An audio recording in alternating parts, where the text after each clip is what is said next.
Dios nos siga bendiciendo. En esta ocasión tengo el capítulo 13 del libro de Mateo. Capítulo 13 del libro de Mateo. Y como siempre, solo voy a meditar sin poder leer porque es un capítulo bastante largo. Los temas que en esta noche contiene este capítulo es la parábola del sembrador, propósito de las parábolas. Tercero, Jesús explica la parábola del sembrador. Cuarto, la parábola del trigo y la cizaña. Quinto, parábola de la semilla de mostaza. Sexto, parábola de la levadura. Séptimo, el uso que Jesús hace de las parábolas. Octavo, Jesús explica la parábola de la cizaña. Noveno, el tesoro escondido. 10, la perla del gran precio. 11, la red. 12, tesoros nuevos y viejos. Y terminamos en el tópico 13, Jesús en Nazaret. Regresa por segunda vez en su ministerio al lugar donde se había criado, Nazaret. Bien, la parábola del sembrador lo tenemos en 13 del 1 al 9. Salió Jesús de la casa donde había sanado al endemoniado y se sentó junto al mar de Galilea, dice la palabra de Dios.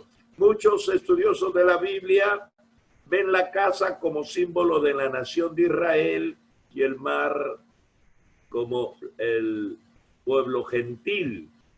Así el movimiento del Señor simboliza una rotura con Israel.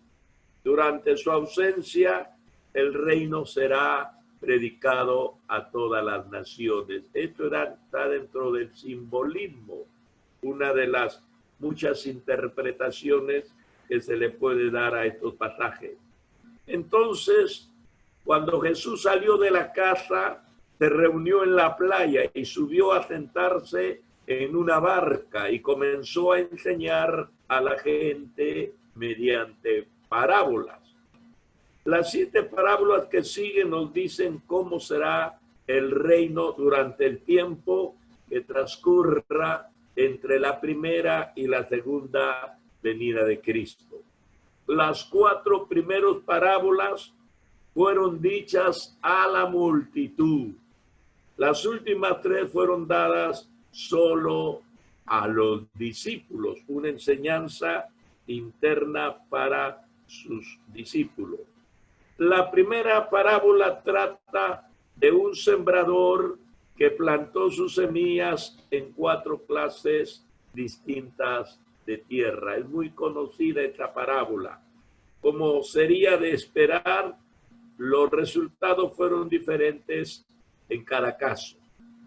La parábola explica 4 clases de tierra. La primera, camino endurecido por las pisadas, la tierra del camino.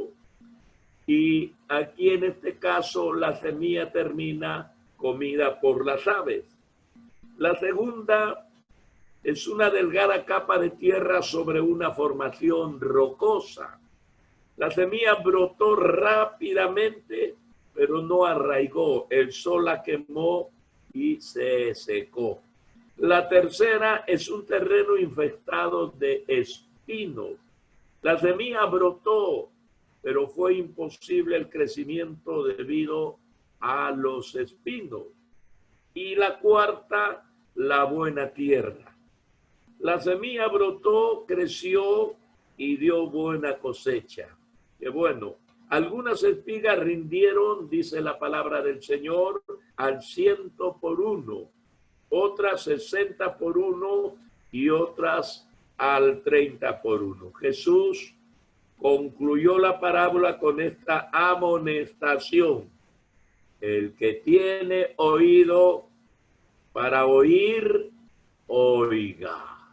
Y no se está refiriendo el Señor a la capacidad de audición normal, que las personas pueden escuchar las palabras, los sonidos, pueden escuchar la onomatopeya o el sonido de la naturaleza, el agua, los pájaros, los árboles. Tenemos oídos para eso, pero el Señor no se está refiriendo a esa clase de sonidos que podamos llegar a captar, sino al significado, la profundidad, el conocimiento de su palabra. Por eso dice, el que tiene oídos para oír, oiga. Gracias al Señor, porque muchos están oyendo la palabra de Dios y la están entendiendo. Segundo, el uso que Jesús hace de las parábolas del 13, capítulo 13, del 10 al 17.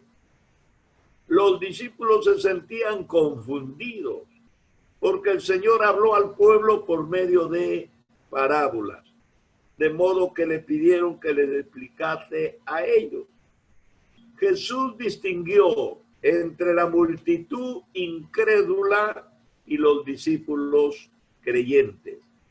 Tal vez en mi ministerio yo me veo siempre en esta necesidad de tomar la Biblia y simplificarla. ¿Por qué?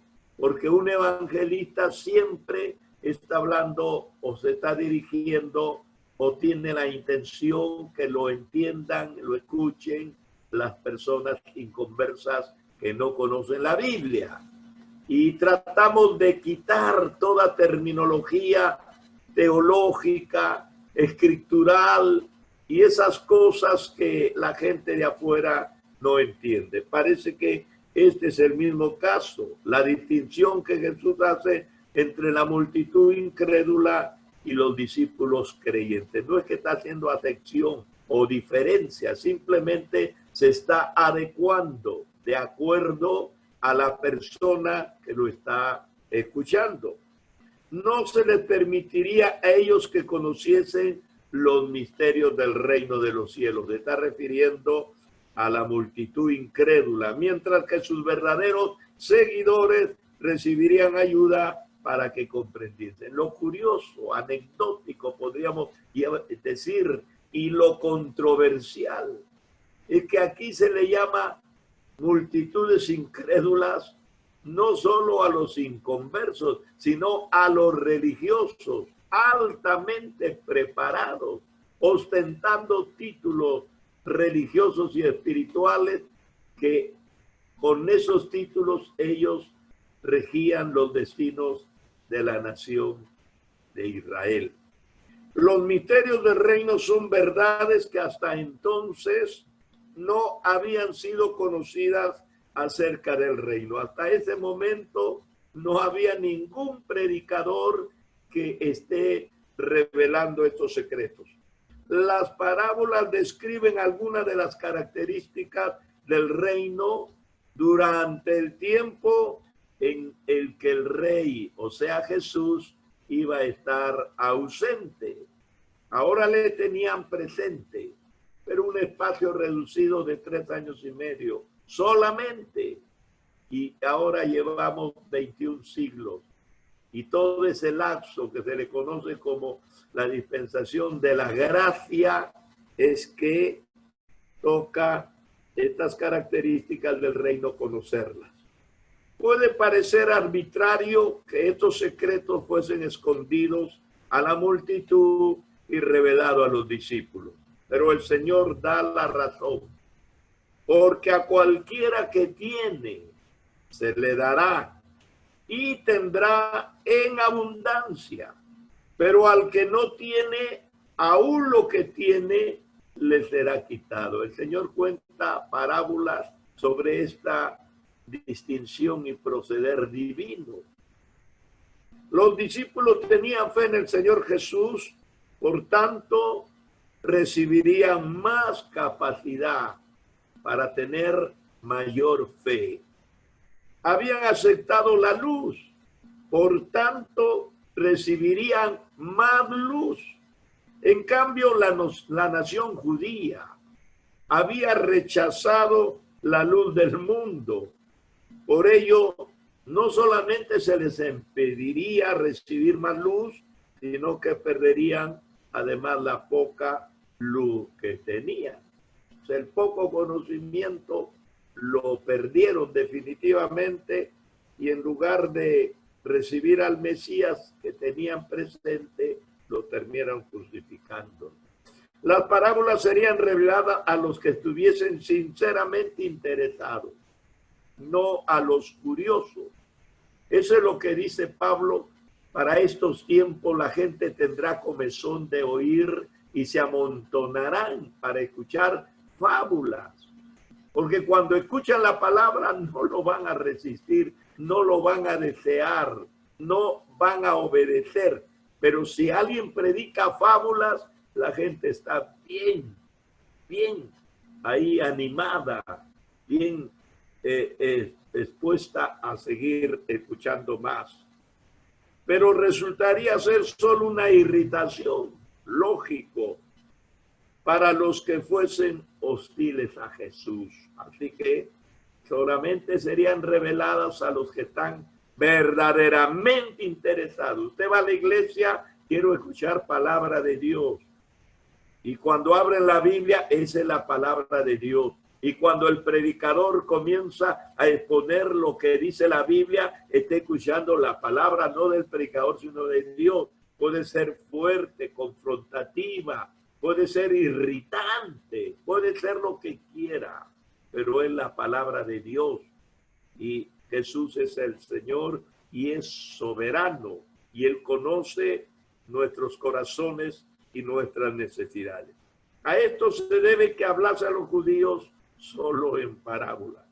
Profesaban oír la palabra de Dios, pero la palabra viviente de Dios que estaba en medio de ellos no estaban dispuestos a obedecerle. Era un cumplimiento viviente de la profecía de Isaías 6, 9, 10. Isaías se queja, el corazón de Israel se había engrosado y sus oídos eran insensibles a la voz de Dios. Ya no sentían la presencia de Dios y ya no oían la voz de Dios. Rehusaron deliberadamente ver nada con sus ojos. Deliberadamente no querían creer. Sabían que si veían, oían, comprendían y se arrepentían, Dios les sanaría. Pero en su dolencia y necesidad rechazaron su ayuda. Por ello, su castigo sería que oirían, pero no entenderían. ¿No se ha dado cuenta que la gente puede hablar de fútbol horas? La gente puede hablar de películas horas. La gente puede hablar de sus paseos, se ha viajado horas. Puede contar sus bromas horas. Nadie se duerme, todos están atentos. Pero se comienza a leer la palabra de Dios, uno a uno comienza a tener sus necesidades. Uno a uno comienza a irse. Y cuando usted les explica, no hemos entendido nada, dice, no entendemos. Gente intelectual, profesionales, que están acostumbrados a una interpretación literaria diaria en sus trabajos, mientras escuchan la filosofía del hombre, la ideología del hombre, los postulados humanos, todo lo entienden, pero comienzan a escuchar la palabra de Dios, se embrutecen, no lo entienden. Así que por ello su castigo será que oirán, pero no entenderán. Mirarán, pero no verán en absoluto. La gente no puede ver el reino o el gobierno de Dios en sus vidas. Los discípulos gozaban de su enorme privilegio. Y no me estoy refiriendo solo a los 12, sino todos los que pudieron seguirle al Señor. Y no solamente a los que le siguieron cuando estuvieron con él, sino que gozamos de su privilegio aún los que seguimos al Señor hoy en día. Y no se necesita ser un hombre intelectual. Yo he predicado en zonas rurales, en zonas campestres, en zonas de la serranía. He estado entre los aguarunas, los aguajunes, he estado en los chipivos, no sé en cuántas tribus he estado. He comido con ellos. En su idioma no nos entendemos nada, pero con un simple traductor ellos lo entienden todo. Yo recuerdo cuando iba a Zaramiriza, un lugar lejano del río Marañón, y profesores que íbamos a enseñar, llevábamos la separata porque nos exigían el curso con separata. A veces, por la premura del tiempo, saltábamos 2 o 3 líneas, o daba la hora del almuerzo, cortábamos, como que terminábamos, redondeábamos la idea. Se paraba el APU, y el APU siempre hablaba castellano bien. El APU era el jefe, como digamos el gobernador, y decía: hermano, disculpe, usted se ha salteado de la separata estas líneas y le falta este párrafo, no ha terminado de explicarlo usted. Sí, hermano, es que ya es hora de almuerzo. Bueno, nosotros no hemos venido a comer, hemos venido a aprender. Y lo que queremos es que terminen de enseñarnos todo lo que han traído. De esa manera se portaba gente que casi andaba desnuda. Gente que vivía en la espesura de la selva, pero que tenía una apetencia tremenda para conocer y escuchar la palabra del Señor. Así que ellos gozaban, y mucha gente, nosotros gozamos. Los profetas y los justos del Antiguo Testamento habían anhelado poder vivir un día, siquiera cuando llegase el Mesías, pero no se había cumplido su deseo. ¿Se acuerdan lo que Jesús dijo de Juan el Bautista? Que de los profetas era el más grande que jamás se ha levantado. Lo pone a Juan como el profeta más grande, pero que en el reino de Dios, en el reino de los cielos, era el más pequeñito. Como profeta presentó a Jesús, pero como discípulo no entró. Jesús continuó y él falleció.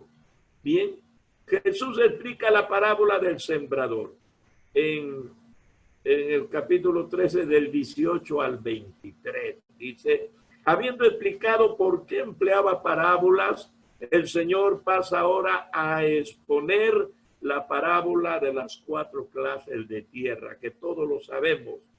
No identifica al sembrador, pero podemos estar seguros que se refiere a él mismo o a aquellos que predican el mensaje del reino. Estamos sembrando, no dinero. Estamos sembrando palabra.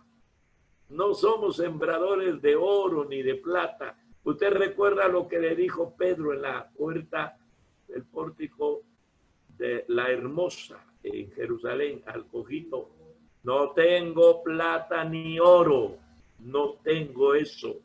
Los predicadores sembramos la palabra. Así que define la semilla como la palabra del reino. La tierra representa a aquellos que oyen el mensaje. Entonces, la semilla del camino, como era un camino duro, habla de aquella persona que rehúsa recibir el mensaje. No es una tierra labrada, no es una tierra preparada, es una tierra hollada y transitada. Algunos caminos están bien aplanaditos todavía.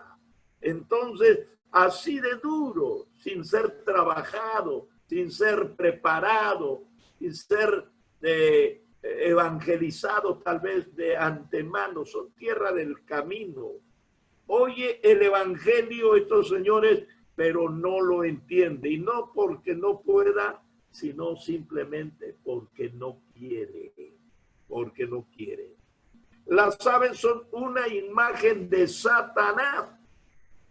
Ahí están los demonios, ahí está el diablo con su equipo, ¿no? Él arrebata la semilla de los corazones de estos oidores. Les mete filosofías, ideologías, postulados, les mete ideas y sentimientos. La persona escucha, pero como no está preparada ni ha tomado una gran decisión, el diablo, Satanás y sus demonios le quitaron la palabra. Tierra de pedregales. Cuando Jesús se refirió a los pedregales, tenía en mente una delgada capa de tierra cubriendo una forma rocosa. Esto representa a aquellas personas que oyen la palabra y responden con gozo. ¡Qué bonito! Al principio el sembrador podía sentirse entusiasmado de que su predicación tiene tanto éxito, pero pronto aprende el predicador una lección más profunda, que no es bueno cuando el mensaje es recibido con sonrisas y aplausos. Hay gente que dice, qué bonito ha estado el mensaje. ¿Y de qué predicó el pastor? Bueno, no me acuerdo, dice, pero está bien lindo. No te acuerdas ni un no, lo tengo en la punta de la lengua, dice, pero lindo está. Bueno, con gozo hasta aplaudió y gritó gloria a Dios, pero está tan superficial la vida que no ha penetrado nada. La tierra sin profundidad tiene una fe superficial. Pero cuando esta fe es puesta a prueba por el abrazador de la aflicción y la persecución, el solo abrazador de la aflicción o la persecución, decide que no vale la pena y abandona toda lealtad a Cristo.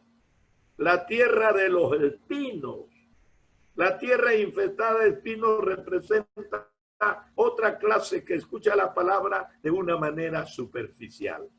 Exteriormente parecen ser genuinos súbditos del reino, pero llega el tiempo en que su interés queda ahogado por el afán de este siglo y por su deleite en la riqueza. Los afanes de este siglo, la vida secular y las ansias de las posesiones, las riquezas, ahogaron en sus vidas. No hay fruto para Dios. Los espinos han ahogado la palabra y todo quedó sin fruto, a pesar del gozo y todas las cosas. Ahora Jesús les explica de la buena tierra. Representa a un verdadero creyente. Este oye la palabra con receptividad y la entiende al obedecer lo que oye. Entiende lo que oye. Aunque no todos estos creyentes producen la misma cantidad de fruto, todos muestran por su fruto que tienen vida espiritual, unos más que otros. El fruto aquí probablemente es la manifestación del carácter cristiano y no almas ganadas para Cristo. Cuando se usa la palabra fruto en el Nuevo Testamento, se suele hacer mención del fruto del Espíritu, no de lo que ha producido. ¿Qué quería comunicar esa parábola a las multitudes? Evidentemente le advertía el peligro de escuchar sin obedecer. Los discípulos quedan igualmente advertidos que esta parábola consta de tres grandes antagonismos del evangelio. El primero, el diablo, que representa las aves que comen el grano, y al maligno, que desanima. La carne, el sol abrasador de las pruebas, la aflicción o las persecuciones. Y el mundo, los espinos, el afán y el deleite de la riqueza. Finalmente, los discípulos reciben una visión respecto a los enormes beneficios resultantes de invertir en el reino de los cielos. ¿Cuáles los beneficios? Al 30 por 1 equivale a un beneficio de 3000%. 60 por 1 equivale a un beneficio de 6000%. Y de 100 por 1 equivale a un beneficio de 10.000%. El asunto está totalmente minimizado. La parábola del trigo y la cizaña, 24 al 30. Esta parábola ilustra el hecho de que el reino de los cielos incluye a aquellos que solo en apariencia sirven al rey, además de aquellos que son verdaderos discípulos. Ahí están los dos. Los primeros 3 tipos de tierra tipifican al reino en su círculo más amplio y la profesión externa, o sea, personas superficiales. El cuarto representa al reino como un círculo más pequeño, los que han sido verdaderamente convertidos. En una iglesia de 100 está casi pronosticado. De 100 trabajan 20 y 80 miran, son espectadores. Así mayormente son las cifras. De 100 trabajan 20, los 80 solamente tocan palmas. La segunda parábola, el trigo y la cizaña, expone también el reino en 2 aspectos. El trigo representa a los verdaderos creyentes y la cizaña a los simples profesantes. Jesús compara el reino de un hombre que sembró una semilla en su campo, buena semilla en su campo.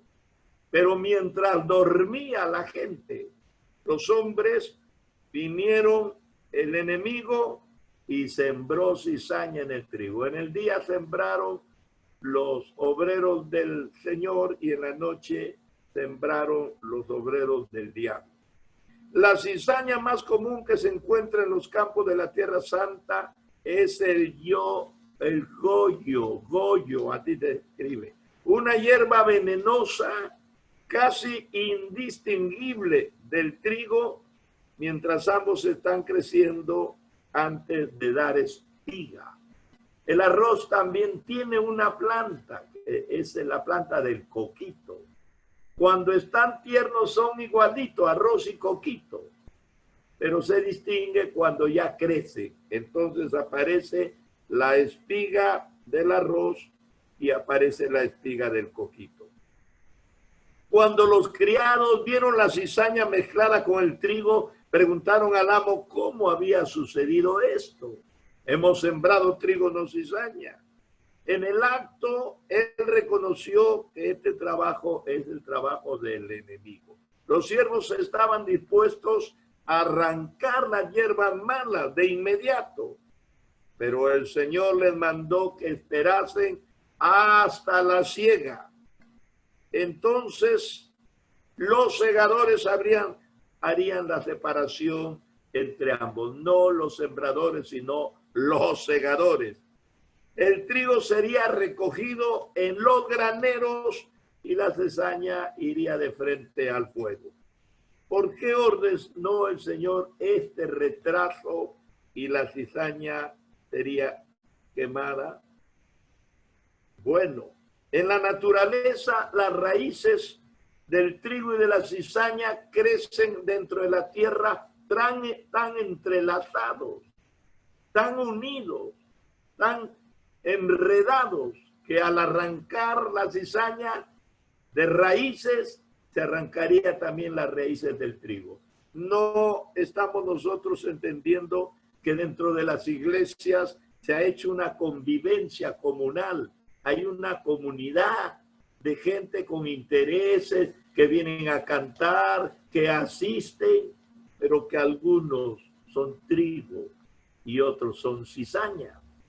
Y no se puede correr a esta gente.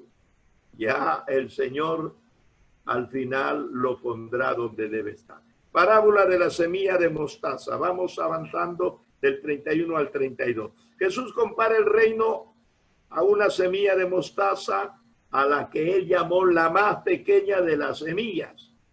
Cuando un hombre plantó una de aquellas semillas, creció hasta llegar a ser un árbol. Fue un crecimiento fuera de lo normal. La planta normal de mostaza es más como el matorral que un árbol, un arbusto, no un árbol. El árbol era suficientemente grande, dice, para que las aves hicieran nido en sus ramas. La semilla representa el humilde comienzo del reino. Al principio el reino fue mantenido relativamente pequeño y puro como resultado de la persecución. Pero con el patrocinio y la protección del Estado, adoleció de un crecimiento anormal. En el año 313 hubo una amnistía a través de Constantino. Y en el año 325 se hizo el primer concilio de Nicea, donde se daba autorización para que todo el imperio sea cristiano. Pero en el año 95, Teodosio, emperador de Roma en decadencia, estipuló como religión del Estado al cristianismo. Ahora hubo un crecimiento a nivel de imperio. Ese imperio que antes perseguía a los cristianos, ahora ya eran cristianos. Pero ¿qué clase de cristianos? ¿Ah? Había crecido la iglesia, pero no de una forma espiritual, sino de una forma anormal. Luego llegaron las aves y anidaron en él, un árbol grande, frondoso. Jesús había explicado las aves como significado no del pueblo ni de los ángeles, sino del maligno. El reino llegó a ser un lugar donde hacerse el nido de Satanás y sus agentes. Hoy en día la cristiandad cubre sistemas negadores de Cristo. Todos son cristianos y eso es lo que promulga la unión de todas las iglesias, el ecumenismo, el unitarismo, la ciencia cristiana, los mormones, los testigos de Jehová, la iglesia de la unificación de Moon. De modo que aquí el Señor advirtió a los discípulos acerca que durante su ausencia el reino experimentaría un crecimiento fenomenal. No deberían dejarse engañar ni identificar el crecimiento con éxito. Se trataría de un crecimiento malsano. Es la semilla de mostaza. Parábola de la levadura, 13:33. A continuación, el Señor Jesús compartió que el reino de Dios es como la levadura de una mujer, la cual tomó 3 medidas de harina. Al final, todo quedó fermentado. Las 3 medidas de harina quedaron levadas. En las Escrituras, la levadura es siempre un tipo de maldad. Cuando Dios mandó a su pueblo que eliminasen toda levadura de las casas, ellos así lo entendieron. Si alguien comía algo les dado desde el primer día hasta el 7º de la fiesta de los panes sin levadura, este debía haber sido cortado. Primero la Pascua, luego los panes sin levadura, luego la fiesta de las gavillas y venía Pentecostés. O sea, había un proceso y un significado de continuidad dentro de la fiesta que el Señor establece. Jesús advirtió sobre la levadura de los fariseos y de los saduceos. Escuchemos. Y contra la levadura de Herodes. La levadura es definida como malicia y maldad en 1 Corintios 5, 6 al 8. Y en el contexto de Gálatas 5, 9 muestra ahí que significa la levadura falsa enseñanza. En general, la levadura significa o bien mala la doctrina o bien mala la conducta. tremendo. Así que un pueblo leudada la palabra, leudada las costumbres, no es un pueblo que esté siendo agradable a Dios, de ninguna manera. El uso que Jesús hace de las parábolas, del 34 al 35. Jesús dijo las primeras 4 parábolas a la gente. El empleo por parte del Señor de este sistema de enseñanza cumplió la profecía del Salmo 78:2, acerca de que el Mesías hablaría por parábolas, declarando cosas escondidas desde la fundación del mundo. En este momento se estaban dando a conocer estos rasgos del reino de los cielos en su forma interina, escondidos hasta que Él venga. O sea, que en la ausencia de Jesús estamos tomando nosotros interinamente este lugar para preparar su segunda venida. Y que en este tiempo el Señor iba a revelar a través de parábolas solo a sus escogidos. Jesús explica la parábola de la cizaña del 36 al 43. Ya voy terminando. El resto del discurso del Señor fue pronunciado ante los discípulos en la casa. Ahí los discípulos pueden representar el remanente creyente de la nación de Israel. La nueva mención de la casa nos recuerda que Dios no ha rechazado para siempre a su pueblo, el cual conoció de antemano. Dios no ha rechazado a Israel. Romanos 11:2 lo dice. Dios no ha rechazado a Israel. Simplemente Dios está tratando con la iglesia y luego vendrá a tratar con Israel porque es su pueblo. En su interpretación de la parábola del trigo y la cizaña, Jesús identifica a sí mismo como el sembrador. Él sembró directamente durante su ministerio terrenal y ha estado sembrando por medio de sus siervos en todas las edades. El campo es el mundo, la buena semilla significa los hijos del reino. Y la cizaña representa a los hijos del maligno. Satanás tiene una falsificación para cada realidad divina, porque él es un imitador. Él no puede generar vida, él imita la vida. Y todas las cosas buenas las imita en maldad. La ciega es la consumación del siglo. Y el Señor hace referencia aquí al final de la era de la iglesia.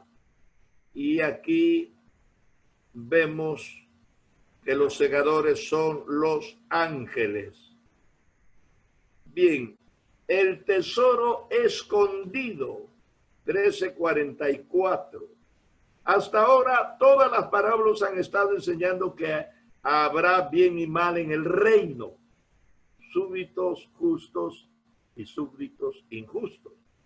Los siguientes 2 parábolas muestran que habrán 2 clases de los súbditos justos. Los judíos creyentes durante los periodos anterior y posterior a la era de la iglesia. No nos olvidemos que la iglesia nació en el seno judío y que los judíos vienen de la tribu de Judá, son el pueblo antiguo. Y luego los judíos gentiles creyentes durante esta era actual. En la parábola del tesoro, Jesús compara el reino con un tesoro escondido en un campo. El hombre, al encontrarlo, lo vuelve a enterrar y luego gozoso vende todo lo que tiene y compra el campo. Entonces, este señor que representa a un hombre natural es Jesús. El tesoro representa al remanente piadoso de judíos creyentes, el que existió durante el ministerio terrenal de Jesús y que volverá a existir después de que la iglesia sea arrebatada. O sea, Dios no ha terminado con Israel, lo sabemos. Estos judíos, desde el año 136, cuando el judío Bar Kokhba se rebeló contra Roma. Estoy hablando del siglo II. Es un hecho histórico en la historia de la iglesia. Bar Kokhba se rebeló y el emperador romano de ese tiempo lo venció y él fue esparcido con todos los judíos por todo el mundo. Claudio los corrió en el año 49 solo de Roma. Pero cuando Bar Kokhba se rebeló de nuevo en una insurrección contra Roma, entonces los judíos fueron esparcidos por todo el mundo. Y así es como el pueblo de Dios se encuentra en el mundo entero. Jesús es presentado como descubriendo este tesoro y luego yendo a la cruz y dando todo lo que tenía a fin de comprar el mundo donde estaba escondido su tesoro. Por eso Jesús dice que de tal manera Dios ha amado al mundo. Juan lo dice, ¿no? El Israel redimido será sacado de su ocultamiento cuando su libertador venga de Sión y establezca largamente esperado su reino mesiánico. O sea, Dios tiene su lugar para su pueblo, como nosotros tenemos nuestro lugar como iglesia. La perla del gran precio, 45-46. Dios mío, ya nos va agarrando la medianoche. El reino también es semejado a un mercader que busca perlas finas. Cuando encuentra una perla de gran valor, sacrifica todas las que tiene para comprarla. El mercader es el Señor Jesús, la perla de gran precio, en este caso, es la iglesia. En el Calvario él vendió todo lo que tenía, su vida, para comprar esta perla. Es interesante que en la parábola del tesoro, el reino es semejado al tesoro mismo. Aquí el reino es semejado a la perla, no a la perla, sino al mercader. ¿A qué se debe esta diferencia? El tesoro al tesoro, pero la perla al mercader. En la parábola precedente el énfasis recae en el tesoro de Israel redimido. El reino establecido ligado a la nación de Israel. Fue originalmente ofrecido a esta nación y en su forma futura el pueblo de judíos será sus súbditos principales. La iglesia no es lo mismo que el reino. La iglesia no estará en el reino en su forma futura, sino que reinará con Cristo sobre la tierra renovada. Por eso dice, estamos sentados en los lugares celestiales y mientras estamos en la tierra, estamos en Cristo, sea la vida o sea la muerte, todo es de Cristo. La iglesia es su propio cuerpo de Cristo. La oferta del reino futuro no es para la iglesia, sino para Israel. Nosotros tenemos el gobierno de Dios presente, no esperamos un gobierno de Dios futuro. Tratemos de entender eso. Gloria al Señor. La red 4750. La parábola final en la serie asemeja al reino a una red que es echada al mar y recoge peces de toda clase. Los pescadores clasificaron los peces, guardando los buenos en cesta y echando los malos de nuevo al mar. Nuestro Señor interpreta esta parábola. El tiempo es la consumación del siglo, esto es, el final del periodo de la tribulación. Es el momento de la segunda venida de Cristo. Los pescadores son los ángeles. Los peces buenos son los justos. Estos son los salvos tanto de los judíos como de los gentiles. Porque ustedes saben que en la tribulación se salvarán los judíos y los gentiles. Los peces malos son los incrédulos de todas las razas. Están mezclados. Tiene lugar una separación como también vimos en la parábola del trigo y de la cizaña. Los justos entrarán en el reino de su Padre, mientras que los injustos son consignados a un horno de fuego, donde será el llanto y el crujir de dientes. Tesoros nuevos y viejos, 51, 52. Cuando hubo terminado las parábolas, el Supremo Maestro preguntó a sus discípulos si habían entendido. Después de horas de escuchar este mensaje, los pobres discípulos, ¿cómo estarían? Pero ellos contestaron sí. Esto podría sorprendernos, incluso hacernos sentir ligeramente celosos, porque cuando uno escucha un mensaje de más de una hora, ya no se acuerda ni el nombre ni la introducción. Y el mismo predicador es el que sufre de esta amnesia o este lapsus parcial. Así que quizás nosotros no podamos contestar con tanta confianza. ¿Han entendido? Más o menos. Por cuanto lo entendían, estaban obligados a compartirlo a otros. Los discípulos han de ser canales terminales, no terminales, sino canales de bendición. Canales de bendición. Y terminamos con Jesús en Nazaret. Se acabó, gracias al Señor. Y yo les puedo preguntar a todos los que hemos estado aquí, ¿han entendido? Los discípulos dijeron sí. Gloria al Señor. Son la repetición de las parábolas en diferentes formas, con los 4 caminos, con la cizaña y el trigo, con la perla de gran precio, con el tesoro enterrado, y todo tiene que ver con los perfiles de los pueblos, 2 pueblos, Israel y la iglesia. Israel que espera las bendiciones futuras y la iglesia que vive las bendiciones presentes. Ahora la iglesia no está compuesta solo de gentiles, sino también de judíos, porque hay judíos cristianos. Yo estaba en casa de judíos cristianos.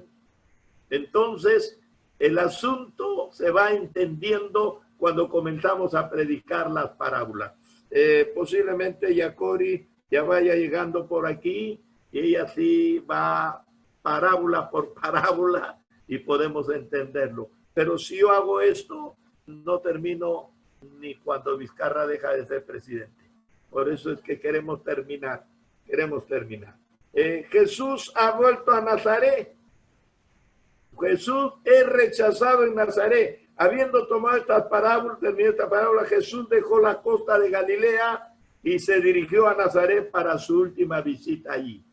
Él está contento en Capernaum, en Tiberias, en Betsaida, pero ahora se va para la zona rocosa, podemos decir para la tierra, a Nazaret.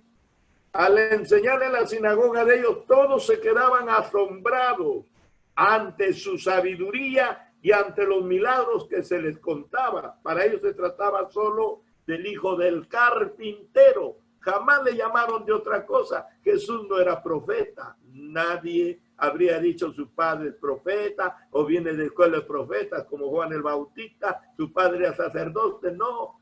¿Quién era el papá de Jesús? El carpintero que falleció. ¿Y quién es Jesús? Nuestro carpintero de ahora. Es un obrero.